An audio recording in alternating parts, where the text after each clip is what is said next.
It was 6:30 when Monica Rivera's phone buzzed on the kitchen counter. She was stirring pasta sauce, the steam rising lazily toward the overhead light, when she heard the familiar chime of a voicemail notification.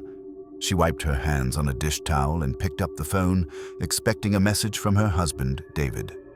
The voicemail was time-stamped at 6:17 p.m. Monica tapped the screen and held the phone to her ear. David's voice filled the silence, warm and casual. "Hey, hun. Yeah, meeting's dragging on longer than I thought. Gonna be at least another hour, maybe more. Don't wait up for dinner if you're hungry. Love you." The message ended with a soft click. Nothing unusual, nothing alarming. Just David, sounding tired but fine. Monica set the phone down and went back to the stove. She turned off the burner, covered the pot, and poured herself a glass of wine. The apartment was quiet, filled only with the distant hum of traffic from the street below. She waited for David to come home, but he never did. At 8:42 p.m., 2 police officers knocked on her door.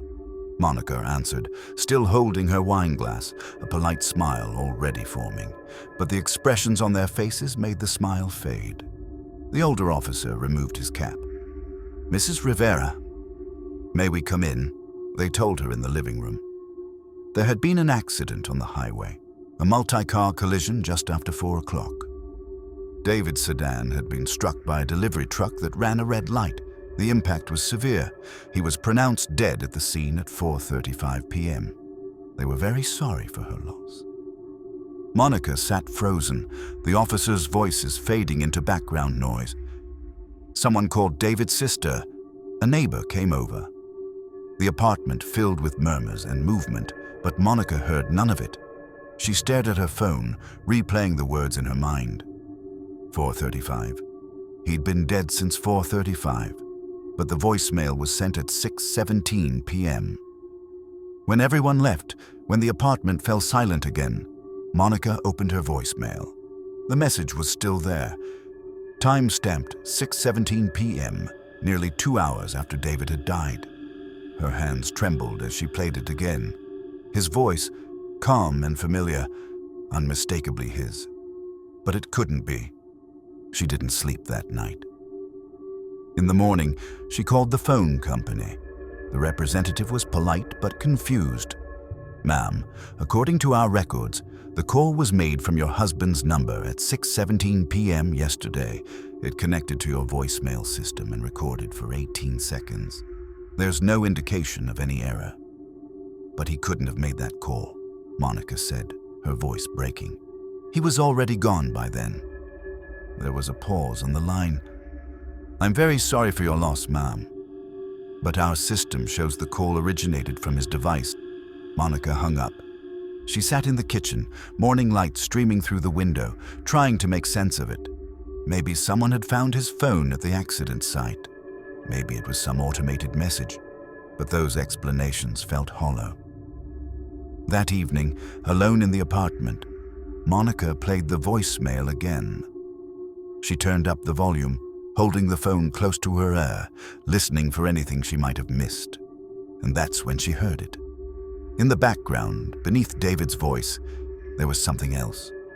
A faint sound, almost imperceptible. She rewound and played it again, this time with headphones. She closed her eyes and focused entirely on the audio, and then she heard it clearly. A whisper, soft, barely audible, layered beneath David's words. "You weren't supposed to hear this." Monica yanked the headphones off, her breath catching in her throat. She stared at the phone as if it had become something dangerous. She played the message again, forcing herself past the fear. The whisper was there, unmistakable now. A voice speaking directly to her, hidden beneath her husband's final words. Days passed. The funeral was arranged. Monica moved through the motions, numb and detached. But every night she returned to the voicemail. She listened obsessively, parsing every syllable. She began to notice other things. faint static where there shouldn't be any, a slight distortion in David's voice, as if it had been layered. And beneath it all, that whisper, "You weren't supposed to hear this." A week after David's death, Monica contacted a friend who worked in audio forensics. She sent him the file without explaining the context. He called her back the next day, his voice cautious. "Monica, where did you get this?" "It's from David, before he died." "Why?" "Because this audio has been edited, heavily. Multiple tracks layered together. The main voice is clean, but there's another layer underneath, compressed and shifted. And the background noise doesn't match any natural environment. It's synthetic. Someone constructed this message. Deliberately." Monica's stomach turned. "What does that mean?" "It means this wasn't just a phone call." She hung up and began searching through David's files. Most were mundane. Work emails, project updates, but buried in a folder labeled Archive, she found messages from an unfamiliar address. Vague reference to deliveries and schedules and final payments. The last email was dated the morning of the accident. "It's done." Confirm receipt. Monica went to the police. She brought the emails, the voicemail, the forensic analysis. The detective listened, took notes, promised to investigate, but weeks passed with no answers. David's phone, recovered from the wreckage, had been wiped remotely hours after his death. Whoever had sent the voicemail had vanished without a trace. Monica moved out of the apartment. She changed her number, deleted her social media, disappeared into a new city. But some nights, when the world is quiet, she still hears it. That whisper, soft and relentless, echoing in her thoughts. "You weren't supposed to hear this."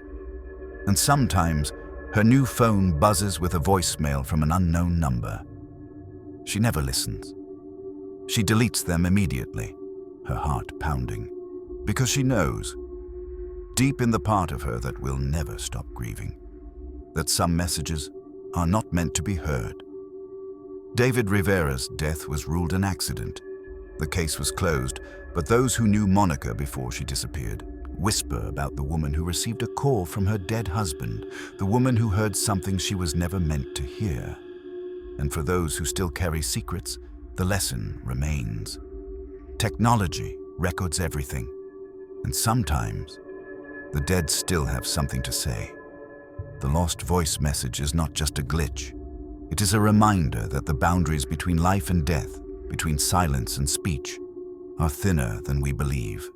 And sometimes, the voice on the other end is not calling to comfort you. It's calling to warn you that you've heard too much.